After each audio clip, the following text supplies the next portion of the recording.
Welcome back, everybody, to the Building Lifelong Athletes podcast. I'm your host, Rennicke. Thanks so much for stopping by. If you've never been here before, the goal of this podcast is to help keep you active and healthy for life through actionable, evidence-informed education. And today we're talking about a couple different articles, so we're going to dive into them right now. Okay, for this study, we're going to talk about an article that came out looking at GLP-1 agonists for knee pain and kind of whether it can be helpful for knee pain. And taking a step back here, osteoarthritis of the knee is the most common form of arthritis, and it leads to chronic pain, reduced mobility, and impaired quality of life. And obesity, as we know, is a major risk factor for knee OA, arising from both kind of the increasing mechanical stressors on the joints and increased metabolic dysfunction and inflammation. And this presentation explores the potential of GLP-1 receptor agonists, specifically semaglutide, as a treatment approach for patients with obesity and knee osteoarthritis. So let's dive in. So currently, the current treatment guidelines recommend weight reduction and physical activity as first-line management for pain. I don't think anybody's going to change any of that anytime soon. I think that's always going to be a first line here. But as always, it's always better to have more options than less. So we're looking at that. And specifically, they talk about adhering to lifestyle modifications like diet and exercise are a staple of treatment of knee pain when we have excess adiposity as well. Well, here in this study, we're introducing semaglutide, which if you haven't heard of semaglutide yet, you're probably living under a rock because it's everywhere, right? Talking about the brand names are Ozempic and Wegovy. This is a once weekly injectable GLP-1 receptor agonist. I've had previous podcasts about that, so you can go back and listen to that. And it is approved for weight management in people with obesity. That's what it is specifically.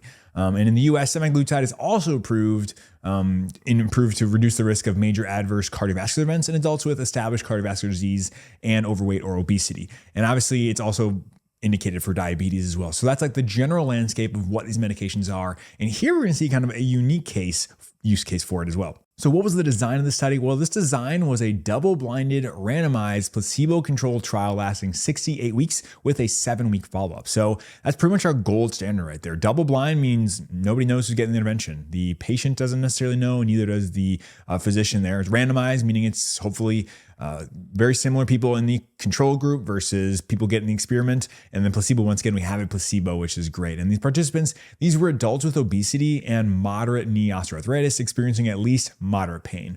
And the interventions was a once weekly semaglutide injection at 2.4 milligrams or a placebo. Plus, also both groups got counseling on physical activity and reduced calorie diet. So this wasn't just, hey, here's a medication, take it. They did that, and they did lifestyle counseling as well. And the primary endpoint specifically looking at percentage change in body weight and change in WOMAC pain scores. And WOMAC is just an acronym for a very common test. It's a kind of a questionnaire used frequently for arthritis. And so we're looking at a very standardized test here. So we're looking at change in body weight and change in these WOMAC pain scores. In terms of weight loss, what do we find? Well, unsurprisingly, GLP-1s are very good for weight loss. Participants receiving semaglutide experienced significantly greater reductions in body weight compared to the placebo group. So about 13.7% reduction in the semaglutide group versus only 3.2% in the placebo.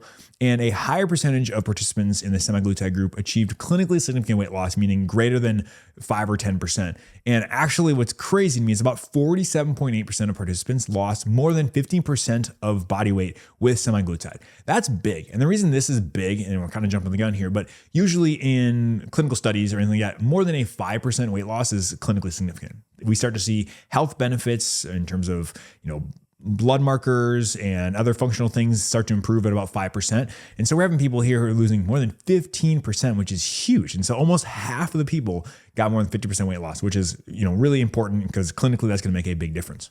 They also looked at pain reduction as well, and semaglutide led to significantly greater reductions in WOMAC pain scores versus the placebo, meaning that they dropped about 41.7 points versus 27.5 in the placebo. And what this is essentially, this is a big scale, and if you lose more points, that means you're not having as much pain, so you're doing better.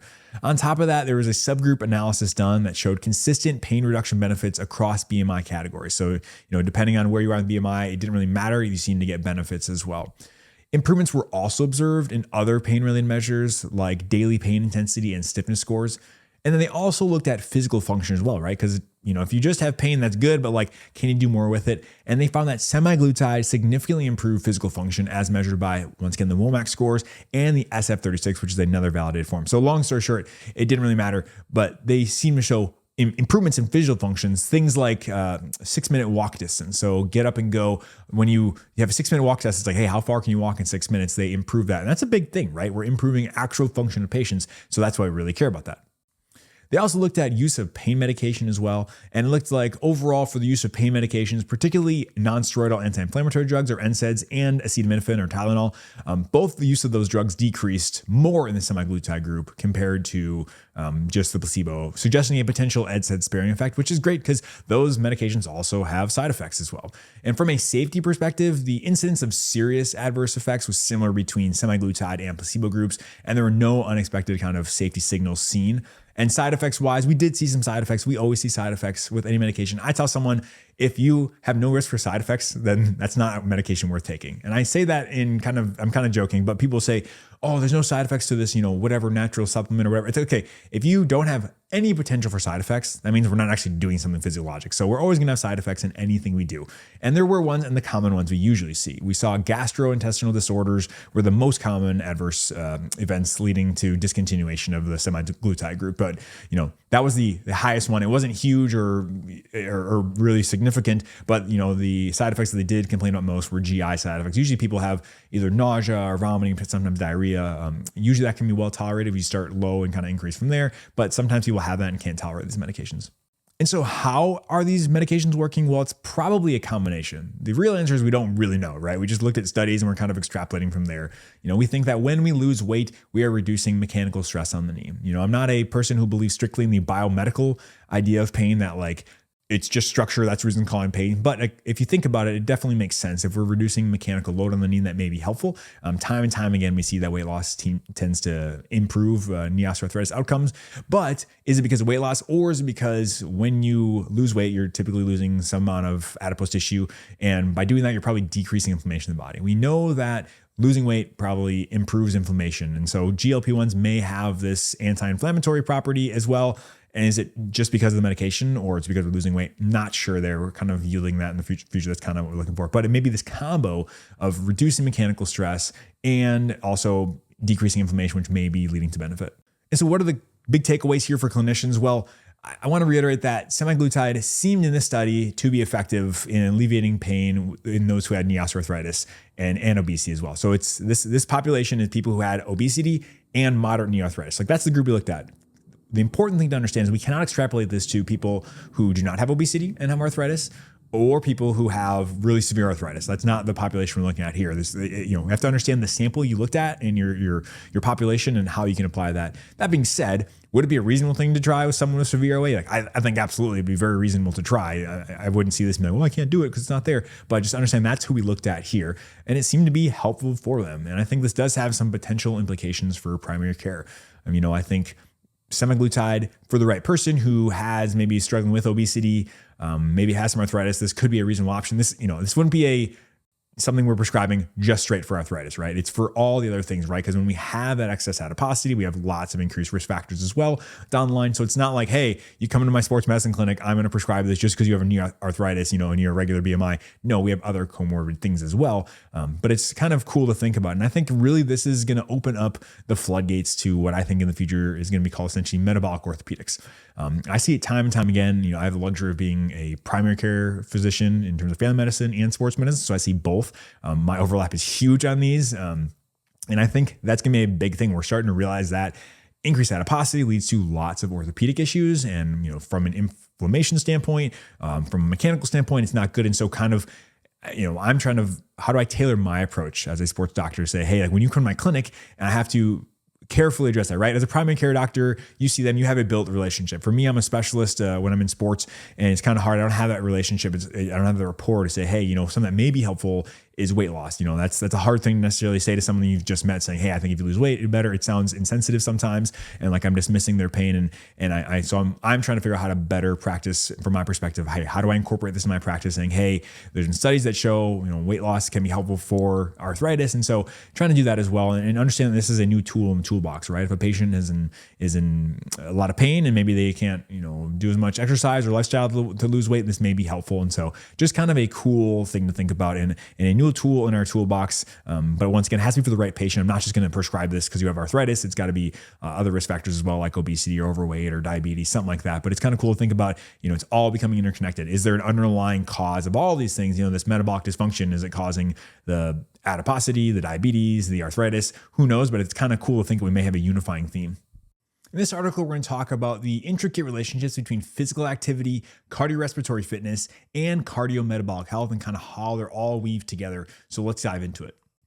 For a little background, what is cardiometabolic health? Well, cardiometabolic health, it's kind of a cluster of interconnected risk factors, including things like waist circumference, obesity, blood pressure, cholesterol levels, triglycerides, blood sugar, and all these things, and how they increase your risk of having heart disease, stroke, type 2 diabetes, or any sort of what we call kind of cardiometabolic disease. That's kind of the bucket we look into. So that is cardiometabolic health is the absence of those things.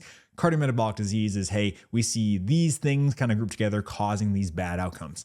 And what we're looking at today is specifically the role of physical activity and cardiorespiratory fitness and how it's related to cardiometabolic health. And so there are definitely established benefits for improving cardiometabolic health, right? We know that. But the central question in this study is, how are physical activity, cardiorespiratory fitness, and cardiometabolic health interconnected, and what role does intensity play as well? So what we mean by that is physical activity is like, I just got up and took a walk. I'm going on a walk. You're physically active, but it's not going to do a whole lot to improve your cardiorespiratory fitness. Cardiorespiratory fitness, we think about like, hey, your VO2 max, how much oxygen you can intake, just essentially your quote unquote cardio, like how good and how good a shape are you in, and what is your fitness? That's like cardiorespiratory fitness. So the question is, are we getting benefits from just being physically active? Or do we need to do more than that? Do we need to have a higher intensity to improve our actual fitness level to get the biggest improvement for cardiometabolic health? So that's what the studies we're looking at here. So we'll dive a little more deep right here. And stepping back, there's definitely been research done on this before, but there's kind of some conflicting evidence. There's conflicting findings on the relationship between physical activity, cardiorespiratory fitness, and cardiometabolic health. Some studies suggest that cardiorespiratory fitness fully mediates the relationship between physical activity and cardiometabolic health. What I mean by that is that the fitness is responsible for the benefit, and physical activity is just kind of a, hey, if you're improving your fitness, you're being physically active. So like, it doesn't really matter if you're physically active at a low level, it's only your fitness. But others show independent associations between physical activity or fitness, meaning that, hey, you see benefits with physical activity and not just with things that improve your fitness. So that's what we're looking at here. And there are differences in how we measure physical activity, which is kind of challenging, right? So in this study, they measured physical activity and cardiorespiratory fitness. There's different ways to do that, whether it's self-report, accelerometry, which is like people wearing stuff around like pedometers and walking around, or things like heart rate, VO2 max. There's lots of different things we're looking at there. But really what we're looking for here is we're trying to understand the interplay of physical activity, intensity, and cardiorespiratory fitness, and if it's critical or not for kind of, really getting the most benefits. And with these understandings, hey, if we find that this intensity is important, how do we use that to then improve our clinical outcomes and then also public health recommendations? So the study population, this was about 4,100 people from this SCAPUS study, which is a Swedish cardiopulmonary study on adults aged 50 to 64. And what they did, they essentially compiled what they called a cardiometabolic risk composite score, or a CS. And this score is constructed using 5 key risk factors associated with cardiovascular disease and type 2 diabetes. Things like waist circumference, systolic blood pressure, total cholesterol to HDL ratio, more info on that in previous podcasts, triglycerides, and your HbA1c. And so what they did is they kind of use these numbers and they use these variables and they convert them to a standardized Z-score. So kind of a standardized process. This process of getting this puts all the variables on the same scale, allowing for them to be combined for analysis that gives equal weight to each risk factor. So what they're trying to say is, hey, they did some math behind the scenes to say, hey, we're going to try to standardize each of these values, and it gives us equal weight for each risk factor. And this cardiometabolic risk composite score, the CS, a higher CS represents better cardiometabolic health. So that's what we're looking at there. And from a cardiorespiratory fitness measurement, they did a submaximal cycle ergometer test. So essentially they're on a bike and they were measuring the cardiorespiratory fitness. It's not the gold standard, which is usually like a treadmill VO2 max, but like it's a very reliable test and much more feasible for people to do so they don't have to go into max effort. So this was a submaximal, and based off of the numbers, they can kind of extrapolate what your fitness is. So that's how they measured that. From a physical activity measurement, they had accelerometers that were worn on the hip for 7 days. And then they also had advanced data processing to capture the full spectrum of physical activities as well. And for statistical analysis, they ran through something called a partial least square structural equation modeling. It's kind of fancy, but what it does is it essentially handles collinearity of physical activity intensity variables, which means that the model helps correct for the fact that exercise intensity is not completely independent, meaning that when you're exercising, if you're exercising intensely during the day, that will affect how much sedentary time you have. So you can't just necessarily have only looking at physical activity and only looking at cardiorespiratory fitness. A lot of times they're interconnected, and this kind of fancy mathematical modeling kind of helps adjust for that as well. And so overall, what did they find? Well, first starting with physical activity and cardiometabolic health, they found that higher levels of physical activity were linked to better cardiometabolic health. That's great. This association, though, was weaker after statistically correcting for the influences of age and sex. And this adjustment kind of suggests that while physical activity itself does contribute to better cardiometabolic health, age and sex also play an independent role in shaping this cardiometabolic health as well. And what they did find is that moderate intensity physical activity most strongly linked to cardiorespiratory health. And so the standardized physical activity pattern, which captures the overall contribution of different physical activity intensities compared to cardiometabolic health, it peaked in the upper moderate intensity range. So they found that to get the best bang for your buck, you started to see the most improvement in cardiometabolic health when you're in the moderately high intensity range. And what did they find for physical activity and cardiorespiratory fitness? Well, there was a positive association between physical activity and cardiorespiratory fitness, indicating that individuals who engage in more physical activity tended to have higher cardiorespiratory fitness. Makes sense. People are doing more things that are active. It leads to being more fit. And similar to the relationship between physical activity and cardiometabolic health, this positive association between physical activity and fitness became even more pronounced after adjusting for age and sex. And the strengthening of this association suggests that age and sex might confound the relationship between physical activity and cardiorespiratory fitness, and accounting for these factors provides a clear picture for the true impact of physical activity and cardiorespiratory fitness. And what they did also find was that vigorous physical activity most strongly associated with cardiorespiratory fitness, which is not really surprising at all. The harder you work, the more intense you work, the better your fitness is probably going to be. And the standardized physical activity pattern for cardiorespiratory fitness peaked at upper vigorous intensity ranges, which once again highlights the importance of higher intensity activity for enhancing your fitness.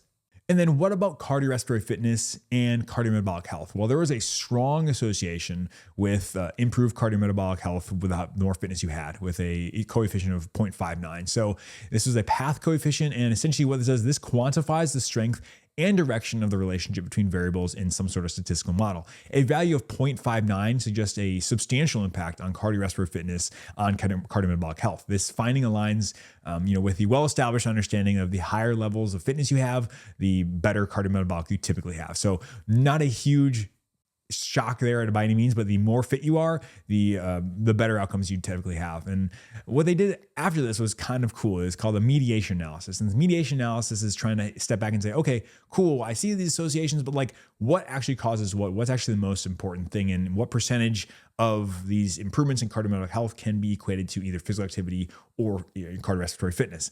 And what they found was that cardiorespiratory fitness mediated about 82% of the association between physical activity and cardiometabolic health, and that moderate and vigorous physical activity intensities jointly influence this mediation model. So this mediation implies that the effect of physical activity on cardiometabolic health is not entirely direct, but rather it operates in large part through its influence on cardiorespiratory fitness. So cardiorespiratory fitness dominated the relationship between cardiometabolic health, meaning that they think about 82% of the improvement of this improvement in cardiometabolic health is due to your fitness increase. And so physical activity is kind of coming along for the ride, and it's tough. Once again, how do you completely parse this out? It's just doing data analysis, which is never concrete, meaning this is definitive. But what they're saying is those people who are doing higher levels of fitness tend to have better cardiometabolic health. And you'll also notice higher levels of physical activity in these people as well, because that's right. If you're doing more high intensity work, you're doing more overall work. And so it seems to be not necessarily just the overall level of physical activity, it's really getting those adaptations from a cardio perspective, which seem to increase the outcomes of cardiometabolic health. And so, I thought it was interesting. There was also a weak but statistically significant direct association between physical activity and cardiometabolic health, even after considering fitness. So I'm not saying physical activity is not worth it. That's all. So there is partial mediation where, cardiorespiratory explains most, but not all of the links between physical activity and cardiometabolic health. And so I'm not saying, if you're not working hard, you're not doing anything. No, that's not the case at all. There's still some benefit. There's plenty of benefit from physical activity, but it seems like the biggest improvements we get are when we increase our fitness. And so overall, the sources point out that both moderate and vigorous physical activity intensities contributed to the complex, mediation model, meaning that both moderate and vigorous seemed to improve things. And while vigorous exhibited the strongest link to increased cardiorespiratory fitness, moderate intensity physical activity also showed a significant association with cardiometabolic health and fitness as well. And overall, it suggests that engaging in both moderate and vigorous physical activity is beneficial for overall cardiometabolic health, which is, pretty much what the physical activity guidelines talk about. And the specific physical activity pattern that maximized the association with the cardiometabolic health started in the mid-moderate intensity range and peaked in the upper moderate. So low level, very light walking, although can be beneficial in some regards, isn't going to move the needle a lot improving your fitness unless you're really deconditioned. And so once again, like the physical activity guidelines talk about moderate to vigorous activity, that's pretty much where we're going to go and we're going to see the biggest benefits. And so what were the strengths and limitations of the study? Well, the strengths were they used objective measures, which is great. Things like accelerometers, and they did an ergometer test, so looking at your actual cardiorespiratory fitness. Those are awesome. They did detail, data analysis, which is great. And they used kind of sophisticated statistical modeling, which is also kind of one of the limitations in that, like when you do really sophisticated statistical modeling, it's like how much of this is actually real world and how much is this, how do you tease out all that stuff? It's kind of challenging, from a limitation perspective as well. There was a cross-sectional design, and so it wasn't interventional by any means. So we can kind of generalizability is kind of, a little challenging there.